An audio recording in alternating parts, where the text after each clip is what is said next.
Endoplasmic reticulum की अगर हम बात करें तो ये नेटवर्क्स होते हैं ट्यूब्यूल्स के, जो कि एक्सटेंड हुए होते हैं एंडोप्लाज्मिक जो न्यूक्लियर मेम्ब्रेन से लेके प्लाज्मा मेम्ब्रेन तक। अगर हम इनकी डायग्राम की बात करें तो ये देखें, ये हमारे नेटवर्क ऑफ ट्यूब्यूल्स होती हैं जो न्यूक्लियर मेम्ब्रेन से लेकर साइटोप्लाज्म तक जो हैं वो फैली हुई होती हैं। ये इतनी ट्यूब्यूल्स का एक नेटवर्क होता है।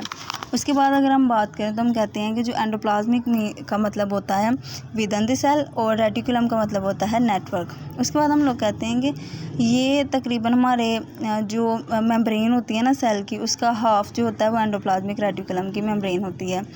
हम कहते हैं कि सिस्टर्नल स्पेस क्या होती है।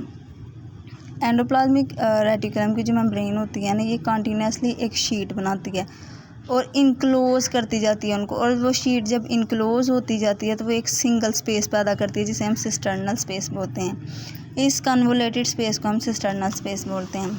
आगे हम कहते हैं कि एंडोप्लाज्मिक रेटिकुलम जो होता है इसकी दो टाइप्स होती हैं, रफ एंडोप्लाज्मिक रेटिकुलम और स्मूथ एंडोप्लाज्मिक रेटिकुलम। अब हम बात करेंगे कि अगर रफ़ है तो उसको रफ़ क्यों कहते हैं और अगर स्मूथ है तो उसको स्मूथ क्यों कहते हैं।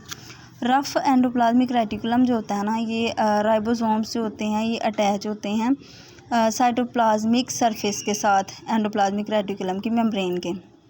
जिनके साथ राइबोसोम्स अटैच होते हैं उन्हें हम रफ़ एंडोप्लाज्मिक रेटिकुलम कहते हैं। अब जो ये थे एंडोप्लाज्मिक रेटिकुलम, ये रफ़ हमें कैसे पता चला कि ये रफ़ है? ये हमें तब पता चला जब हमने इसको इलेक्ट्रॉन माइक्रोस्कोप के नीचे स्टडी किया। राइबोसोम्स जो होते हैं ये अटैच होते हैं एंडोप्लाज्मिक साइट के ऊपर न्यूक्लियर इनवेलप की। अगर हम इनके फंक्शंस की बात करें तो ये प्रोटीन की सिंथेसिस करते हैं। अब जो रफ़ एंडोप्लाज्मिक रेटिकुलम है ये प्रोटीन की सिंथेसिस क्यों करते हैं? क्योंकि इनके अंदर राइबोसोम्स मौजूद होते हैं। अब मेम्ब्रेन प्रोडक्शन इनका दूसरा फंक्शन है।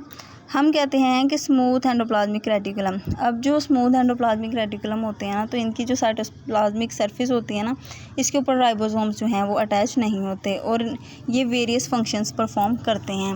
अब अगर हम इनके फंक्शंस की बात करें तो हम ये कहते हैं कि जो इनके जो एंजाइम्स होते हैं ना, वो सिंथेसिस ऑफ लिपिड्स की सिंथेसिस में हेल्प करते हैं। कैसे कि जो स्मूथ एंडोप्लाज्मिक रेटिकुलम के जो एंजाइम्स होते हैं ना, वो लिपिड्स की, फॉस्फोलिपिड्स की, स्टीरॉयड की एंड लिपिड्स की प्रोडक्शन में हेल्प करते हैं। ये स्टीरॉयड प्रोड्यूस करते हैं और स्टीरॉयड जो होते हैं ये सेक्स हार्मोन्स होते हैं। अब सेक्स हार्मोन्स होने के नाते ये ज़्यादातर ओवरीज़ में और टेस्टिस में ये पाए जाते हैं। ज़्यादातर स्मूथ एंडोप्लाज्मिक रेटिकुलम ओवरीज़ और टेस्टिस में पाए जाते हैं। अब हम कहते हैं कि ये एक हार्मोन सिक्रीट करते हैं जिसे स्टीरॉयड हार्मोन बोलते हैं। इसका अगर हम दूसरे फंक्शन की बात करें तो ये कार्बोहाइड्रेट्स का मेटाबॉलिज्म है। अब हमारा जो लीवर है, हमारे लीवर के अंदर ग्लाइकोजन की फॉर्म में स्टोर हुए होते हैं कार्बोहाइड्रेट्स।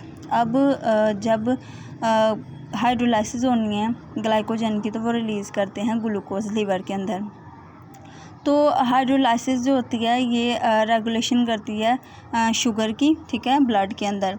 तो ये सारे जो रिएक्शंस हैं ये स्मूथ एंडोप्लाज्मिक रेटिकुलम ही करवाता है। डिटॉक्सिफिकेशन ऑफ ड्रग्स, कि ड्रग्स की डिटॉक्सिफिकेशन कैसे की जाती है? स्मूथ एंडोप्लाज्मिक रेटिकुलम जो होते हैं ये डिटॉक्सिफाई करते हैं, इनके असर को कम करते हैं ड्रग्स के और other poison in the levers.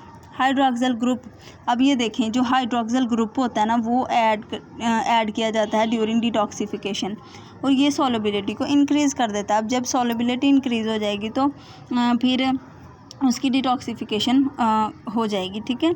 आगे हम कहते हैं कि स्टिमुलेशन ऑफ मसल कॉन्ट्रैक्शन, ये भी स्मूथ एंडोप्लाज्मिक रेटिकुलम ही करवाते हैं।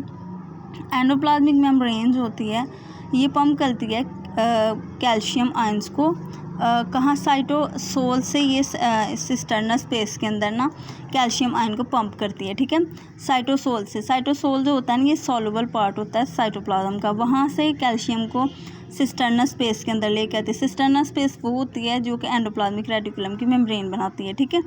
तो ये मसल जो होते हैं ये स्टिमुलेट करते हैं नर्व इम्पल्सिस को और कैल्शियम जो होती है ये लीक बैक हो जाती है।